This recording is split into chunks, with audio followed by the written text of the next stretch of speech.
नमस्कार। आप जुड़ चुके हैं अरविंद जी ऑफिशियल में और इसमें आपका स्वागत है।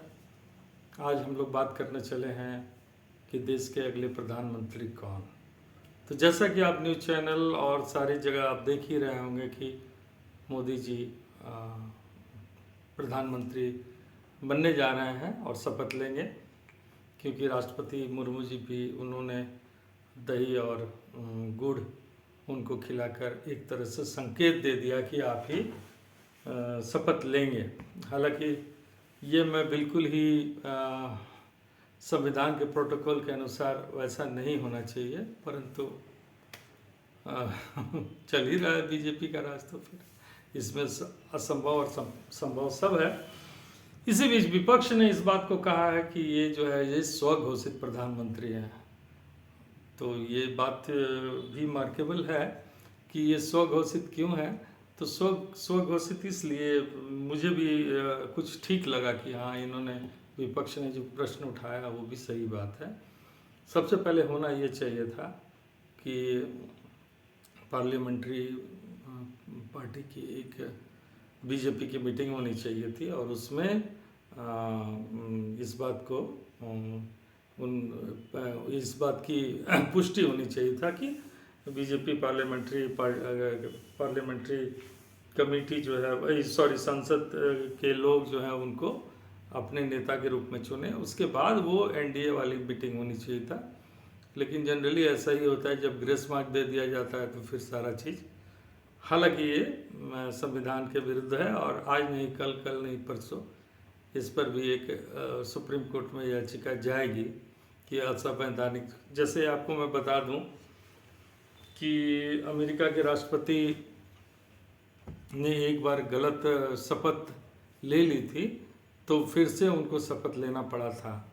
तो ये भी हो सकता है कि ये प्रोसेस रीप्रोसेस हो सकता है अगर संविधान के हिसाब से चलें और इस पर कोई रिट वगैरह होगी तो ये संभावना है कि ऐसा संविधान के विशेषज्ञ ऐसा बता पाएंगे। लेकिन मुझे जहाँ तक एक कॉमन मैन के तरह से लगता है कि ये संवैधानिक रूप से ये शपथ जो हो रहा है वो सही नहीं है। इसे सीधा होना चाहिए था। पहले बीजेपी के पार्लियामेंट्री जो सदस्य हैं पार्लियामेंट्री पार्टी की जो उसमें उनका चुनाव होना चाहिए था और उसके बाद तब एनडीए का एक बैठक होती जिस पर चुनाव होती और सर्वसम्मति से इस बात को घोषित की जाती, तो ये ऑथेंटिसिटी इसमें ज़्यादा होती। परंतु कॉमन मैन के हिसाब से मैं सोच रहा हूँ संविधान क्या कहता है मैं नहीं बता सकता। तो खैर, पिछले वीडियो में मैंने कहा था कि नरेंद्र मोदी जी प्रधानमंत्री हो सकते हैं, बट उसमें कुछ शर्त है। पिछला यदि आप देख लीजिएगा तो आपको समझ में आएगा। लेकिन मैं आज भी मेरा मानना है कि देर और सवेर जो आप शिवराज सिंह चौहान को देख रहे हैं, तो शिवराज सिंह चौहान मेरे लिस्ट में सबसे प्राइमरी वही होंगे, क्योंकि ओबीसी का चेहरा है और ओबीसी के चेहरे पर ही सारा खेल आरएसएस करती है। तो एक ओबीसी प्रधानमंत्री अभी वर्तमान में मोदी जी हैं।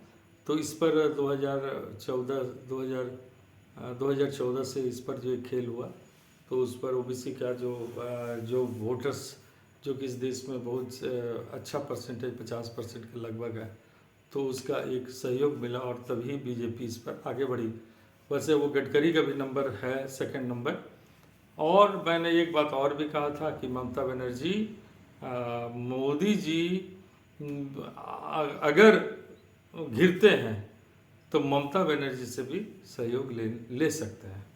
और ममता बनर्जी सहयोग, बहुत से लोग कहेंगे कि हाँ उनके 27% मुस्लिम हैं, लेकिन वो इतनी कैपेबल है कि अपने मुस्लिम मतदाताओं को समझा देगी। और प्रधानमंत्री, मैं बार बार कहता हूँ, प्रधानमंत्री ममता को बनाने में संघ भी सहमति दे देगा। ये मैं कह रहा हूँ और मैं इकलौता ऐसा व्यक्ति हूँ जो ये कह रहा हूँ। अभी तक हजारों चैनल्स मैंने देख लिए हैं, किसी ने इस बात को नहीं उठाई है, लेकिन मैं कह रहा हूँ, फिर मैं कह रहा हूँ कि मोदी जी ये प्रकरण हो सकता है कि प्रधानमंत्री अभी शपथ ले लें, और उनका मुख्य उद्देश्य यही है। मैं अभी भी बता रहा हूँ कि उनका मुख्य उद्देश्य प्रधानमंत्री बनना नहीं है, उनका मुख्य उद्देश्य है राष्ट्रपति बनना। और राष्ट्रपति बनना तो क्यों बनना, वो आप इस पर रिसर्च खुद कीजिएगा, क्योंकि राष्ट्रपति बनने से बहुत कुछ आपको रिलैक्सेशन मिल जाता है। अब इससे ज़्यादा मैं नहीं कहूँगा। तो मैं अभी भी कहता हूँ कि मोदी जी का प्रधानमंत्री बनना टारगेट नहीं है, मोदी जी का प्रधानमंत्री के से आगे राष्ट्रपति का बनना जरूरी है उनके भविष्य के लिए।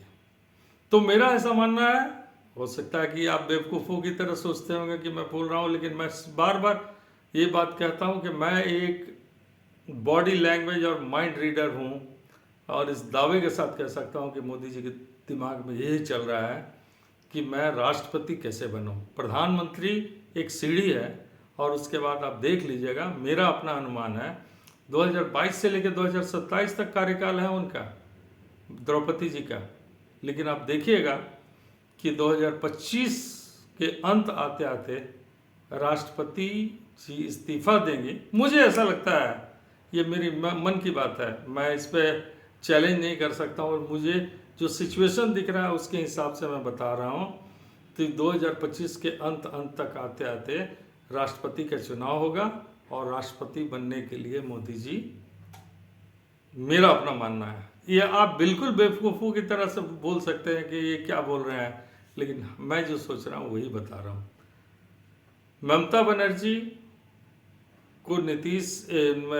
बनर्जी को संघ भी पसंद करेंगे प्रधानमंत्री का, और ममता बनर्जी का एक कांटा भी हट जाएगा अगर मोदी जी राष्ट्रपति बन गए तो, जो कि सबसे बड़ा कांटा बंगाल के लिए।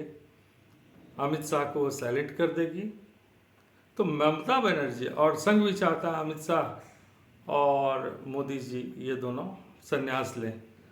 तो मैं आपको जो स्पेकुलेशन अपना मैं बताया, इस पर आपको जरा भी लगता हो, आप बेवकूफ़ों की तरह मुझ पर हंस भी सकते हैं, लेकिन मैं जो कह रहा हूँ इस बात को आप मार्क कीजिएगा। Thank you very much. आगे हम अगले वीडियो में 2-3 वीडियो में बनाना चाहते हैं, जिस पर मैं अभी से बता देना चाहता हूँ। पीडीए वर्सेस माई बाप,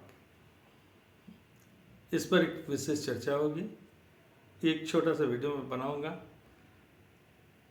और आगे जो 2024, 25, 26 जो भी चुनाव होगा उस पर इसका क्या असर होगा, इस पर हम लोग बात करेंगे। बहुत बहुत धन्यवाद आपसे, आप जुड़े इसके लिए बहुत बहुत शुक्रिया। और मेरे जैसे बेवकूफ़ को यदि आप पसंद करते हो तो लाइक और सब्सक्राइब कर दीजिएगा, क्योंकि ये मेरी अपनी धारणा है जो मैं आगे सोचता हूँ कि आगे क्या हो सकता है। बहुत से लोग आज की घटना को सोचते हैं और इसको हो सकता है कि दूसरे रूप में लेते हों, परंतु मैं दूर तक सोच रहा हूँ कि मुझे दिख रहा है कि ये घटनाएं हो सकती है। Thank you very much. फिर मिलते हैं। नमस्कार।